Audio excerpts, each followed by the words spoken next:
자, 우리 창세기 50장 4절부터 9절까지의 말씀을 보시겠습니다. 창세기 50장 4절에서 9절까지 말씀입니다. 함께 읽겠습니다. 시작. 곡하는 기한이 지나매 요셉이 바로의 궁에 말하여 이르되 내가 너희에게 은혜를 입었으면 원하건대 바로의 귀에 아뢰기를 우리 아버지가 나로 맹세하게 하여 이르되 내가 죽거든 가나안 땅에 내가 파놓은 묘실에 나를 장사하라 하였나니 나로 올라가서 아버지를 장사하게 하소서 내가 다시 오리이다 하라 하였더니 바로가 이르되 그가 네게 시킨 맹세대로 올라가서 네 아버지를 장사하라.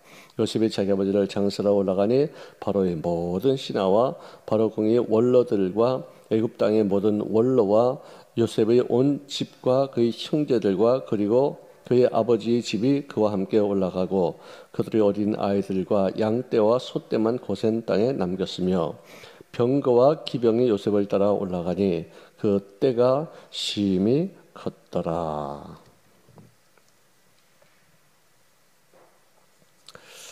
예.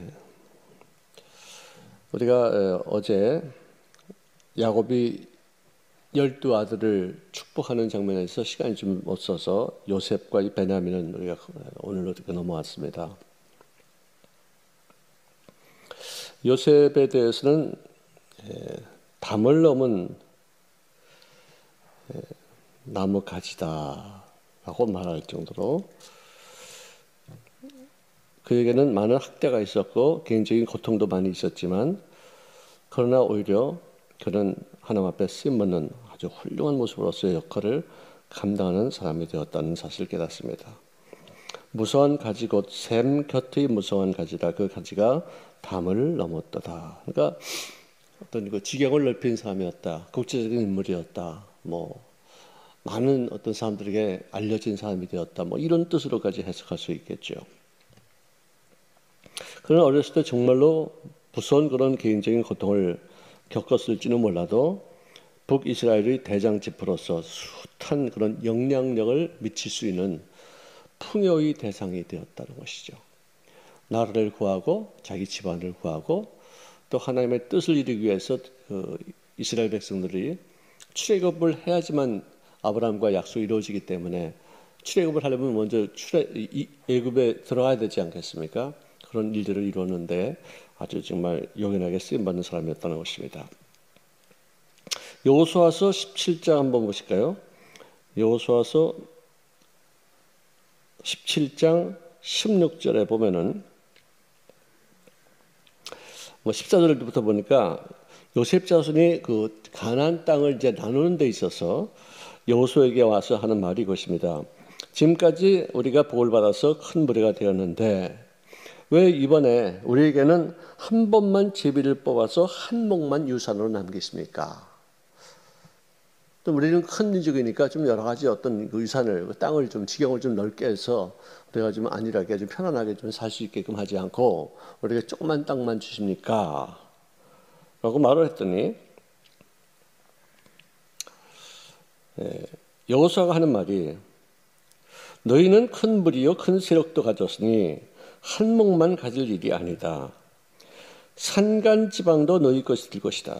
산간 지방이라 하더라도 산지죠. 이제 말하면은 그것을 개간하여 개척하여 스스로가 너희들이 그 땅을 만져서 그냥 주어진 것이 아니라 너희들이 그 땅을 만들어 가서 너희 땅으로 삼을 수 있는 실력이 너희들에게는 충분히 있으니까 조그만 땅 받았다고 해서 불평하지 말고 그 넓은 지경 거칠지만 그것을 너희들이 스스로 점령하고 개척하고 개간해서 너희 땅으로 만들어라. 그 요셉의 어떤 그 실력을 믿었던 그런 내용으로 여호수아의 말이 전해지고 있습니다. 그 가나안 사람들이 철병거를 가졌다 할지라도 아무리 강한다 할지라도 너희들은 그들을 쫓아낼 수 있고 그들이 너희들을 견디지 못할 것이다. 굉장한 어떤 그런 격려죠. 땅 하나 준 것보다도 너희들의 실력이 이 정도라고서 인정해주고 그들에게 격려해주고 그 땅을 다 차지하라고 말하는 것. 굉장히 아마 다른 민족보다도 더 강하게 이 일들을 감당할 수 있는 어떤 문제가 이렇게 생각이 드는 것입니다.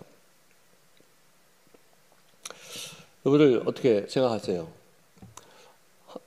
아버지한테 유산을 1억을 받는 게 좋겠어요?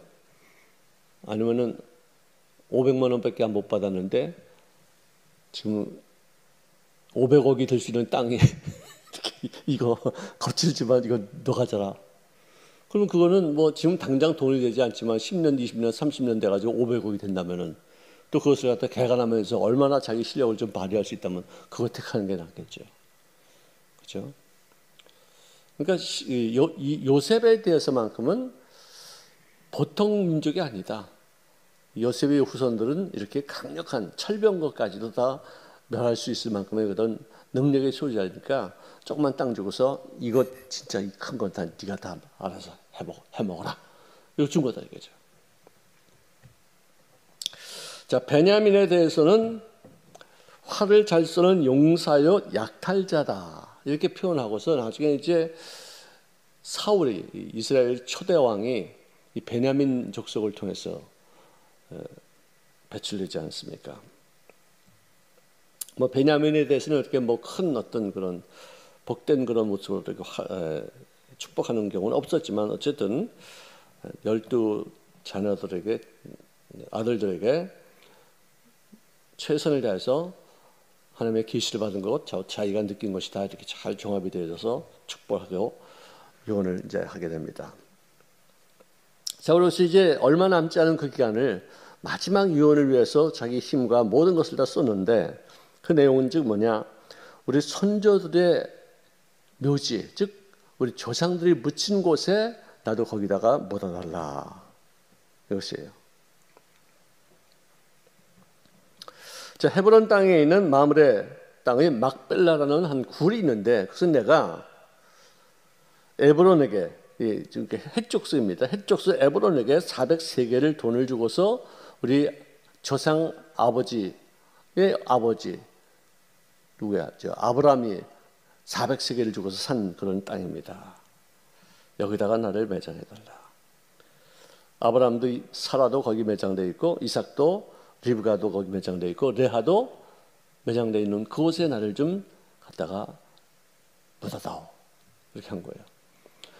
나는 맨 처음에 이 내용을 자세히 잘 모를 때에는 레하를 귀히 여겼구나. 레하를 거기다 묻히고 자기도 거기다 묻히고 싶다는 어떤 뜻으로 이렇게 했는데 성경을 요즘 이렇게 공부해서 보니까 레하는 그냥 아내 정도로 여기고 그 다음에 레하라고만 했는데 라헬에 대해서만큼은 나의 아내, my wife라고 그렇게 써 있어요.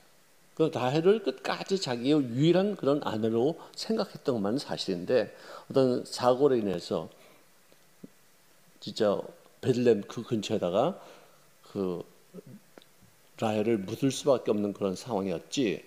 아마 상황이 그렇지 않았다면 충분히 그 자기 아내를 거기다 조상의 묘자에다가 묻었을 것이다 이런 생각이 드는 것입니다.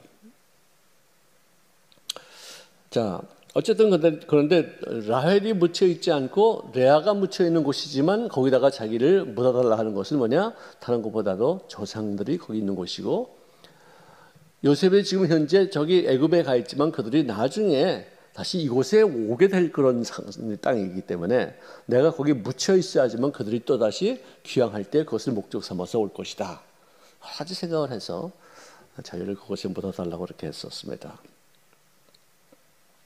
그래서 이제 야곱이 죽은 다음에 그 몸을 애굽의 어떤 그 풍습을 따라서 상품을 발랐다는 것은 뭐냐? 방부제 처리를 했다는 것이죠.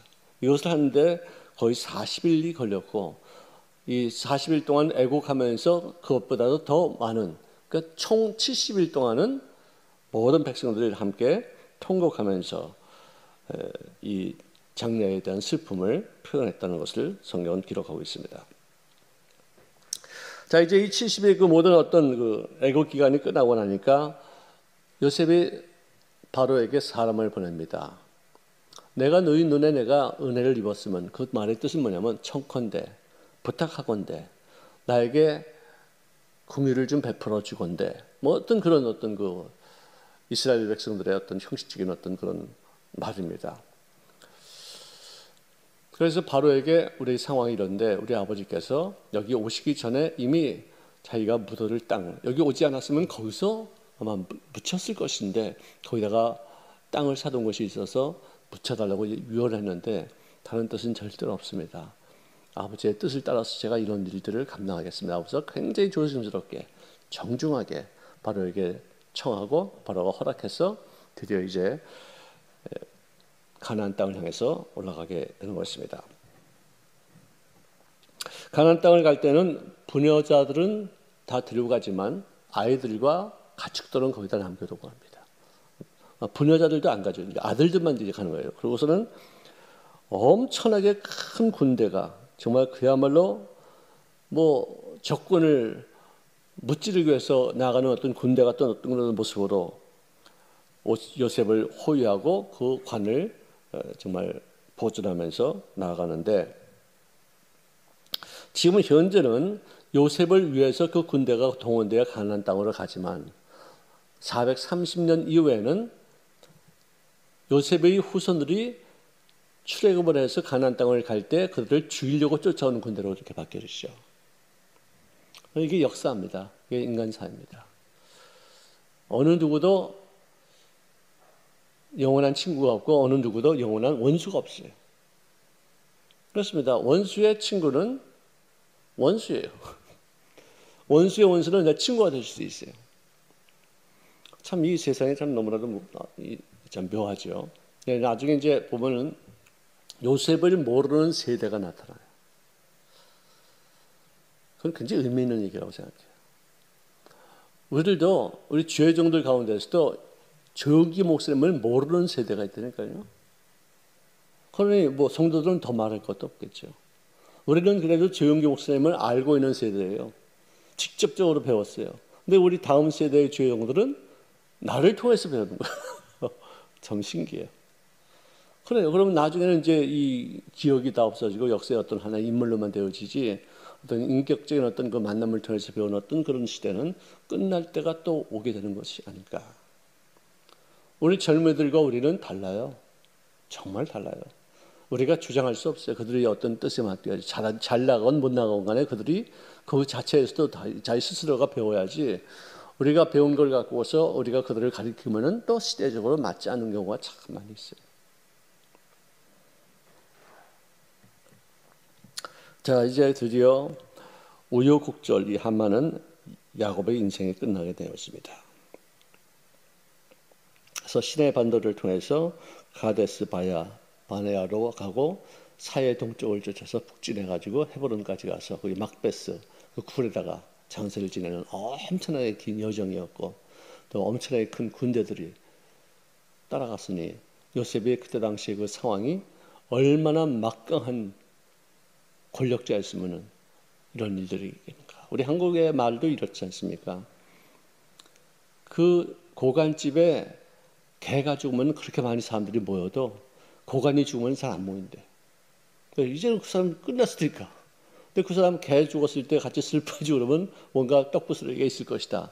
옛날부터 정말 나온 어떤 그런 참 묘한 그런 어떤 속담이겠죠. 그만큼 사람이 살아있는 동안에 그 사람이 가지고 있는 그 권력이 크면 클수록에 그 영향력이 다 정말 엄청나요. 왜냐? 요셉은 그야말로 노비 출신이에요. 노비뿐만 아니라 또 죄수로서 감옥에서 3년 동안 복역했던 그런 그 뭐라 그러나 정과범이에요. 그때 당시로 말하면. 근데 그가 바로의 꿈을 해몽하고 그 꿈을 통해서 나라에 어떤 재앙이 있을 것을 예측하고 그것을 미리 대비한 그 공로. 그로서는 전국을 다니면서 어떤 실책 없이 깨끗하게 바로의 어떤 하명을 받들어서 국가를 끝까지 유지시킬 수 있는 어떤 그런 공로가 지대하다는 것을 바로가 알고 있지 않겠습니까? 저는 우리 예수 믿는 사람들이 이 정말 정치계에도 이런 모습으로 나타나야 될 것 같아요. 경제계에도 그렇고 사회적으로도 그렇고 군사적인 면에 있어서도 예수 믿는 사람들이 정말로 나라를 구하고 사회를 건강하게 만들고 경제를 회복하게 하는 어떤 그런 막강한 그런 힘이 나타났기 때문에 사람들이 그를 추앙하고 존경하고 그의 영향력으로 나라가 더 부강해지는 어떤 그런 모습으로 예수 믿는 사람들에게 비춰져야지, 밤낮 예수 믿는 사람들이 안 믿는 사람들보다도 더 못한 그런 모습을 갖춰줘야 되겠네. 야, 왜 싸우냐? 너 교회도 아닌데. 이런 말 듣는 거야. 야, 싸우려면 교회 가서 싸워. 교회는 뭐 싸우는 곳인 줄 알아? 그거 아니잖아요. 세상에서 뭐 울고 막 그래도 교회에서는 서로 화목하고 서로 좋은 점을 발견하고 남에게 칭찬을 내어주고 그를 격려해주고 사람을 살리고 이런 것들. 뭐 다퉜다가도 다시 금방 풀고서 우리는 술 한잔 안 해도 이렇게 풀 수 있다는 것을 보여줘야 되는데, 세상 사람들은 여야가 그렇게 막 싸우고서도 국회 끝나고 나면 가서 술 한 잔들 다 하시고서 다 풀고 막 말이지. 이런 일들이 있는데 예수 믿는 사람들은 한 번 원수는 평생 원수예요. 내가 오죽하면 1년에 한 번씩 내가 허락할 테니까 한 번 정도는 소주 한 병 까라고 내가 그러잖아요. 아니, 소주 한 병 까고서 서로 이렇게 평화하는 게 낫지. 그것도 안 하고서 그냥 평생 원수가 돼가지고 교회 안에서 으르렁거리고 눈을 흘기고, 아유, 정말 그거 아니죠. 예수 믿는 사람들이 왜 그래요? 교회 안에서는 항상 일치감을 찾아야 되고, 우리가 서로 불쌍히 여기고 서로 긍휼히 여기고, 어려운 사람들이 있으면 좀 도와주고. 이번에 진짜 이 어려울 때 누구한테 이렇게 말을 하면은, 야, 정말 진짜 이렇게 어려울 때 어떻게 그런 일들을 할 수 있느냐. 술 먹으면 도범께 참 대단하다. 왜? 우리 불우한 이웃들을 위해서 저 꽤 썼어요, 이번에. 우리가 뭐 재정이 뭐 좋아서 그런 게 아니에요. 없을 때일수록 더 필요할 것이다 싶어서 무례해서 장로들이 또 좀 걷어서 다 이렇게 하는 거예요. 난 그게 맞는다고 생각해요. 풍요로울 때는 다 같이 할 수 있지만 어려울 때는 잘 못하거든요. 근데 그때가 제일 더 필요할 텐데. 돈을 많이 주어서 뭐 풍족하게 살게 할 그런 게 아니라 우리들의 마음, 우리 정성, 우리 크리스찬들의 어떤 나누고 싶어하는 마음, 불안 이웃들을 그냥 돌볼 수, 그냥 지나칠 수 없는 어떤 그런 마음을 인식시켜주는 거예요. 그래서 구청장님이 또 오셨잖아요, 지난 주일날. 여기를 지금 다 어렵겠지만 우리보다 더 어려운 사람들 참 많습니다. 새벽 예배 참석하시는 분들, 또 주일 예배 참석하시는 분들, 또 인터넷으로 예배를 들으시는 분들, 제 말을 듣는다면은 좀 이렇게 교회에다가 좀 갖다 주시고, 또 옆에 불우한 이들이 있으면 좀 베풀어 주시고, 예수 믿는 사람다운 모습을 우리가 이럴 때일수록 더 보여야 되지 않겠느냐. 구별되게 살자. 좀 다르게 살자. 영향력을 미치는 그런 모습으로 인생을 좀 살자. 요셉 같은 사람이 되니까 이게 엄청난 기가 막힌 일이 있잖아요. 우리가 뭐 세상에서 뭐 권세를 휘두르기 위해서 성공하는 것은 아닙니다. 성공했으면은 우리에게 주어진 그 모든 유익이 불안 이웃들을 위해서, 또 소외된 사람들을 위해서 뭔가 조금이라도 우리가 배려해주고 관심을 가져주고 용기를 주는 차원에서, 또 다시는 이제는 이렇게 얻어먹지 말고 남들에게 베푸는 사람이 되라는 어떤 그런 경제 차원에서 하는 것이지, 세도 부리는 게 아니잖아요. 교회는요, 세도 부리는 곳이 아니에요. 봉사하는 곳이에요. 다 섬기는 곳이에요. 교회는 정말 우리들이 새로운 인식을, 특히 코로나를 지나면서 그동안에 가지고 있었던 잘못된 인식을 다 떨쳐버리고 새로운 모습으로, 진짜 오리지널의 그 모습으로, 초대교회의 모습으로 돌아가실 때가 된 거죠. 기도하시겠습니다. 사랑하시는 주님 고맙습니다. 요셉의 생애를 통해서 우리에게 보여준 그 막강한 그 권력이 크리스찬들의 모습을 여러 이웃들에게 알릴 수 있는 귀한 기회가 되어지게 도와주셨사오니 감사합니다.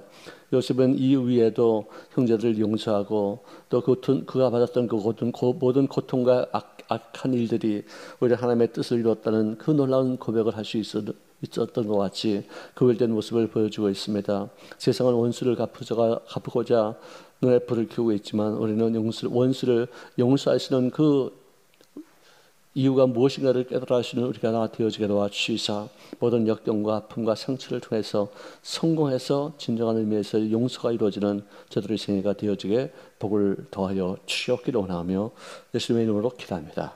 아멘.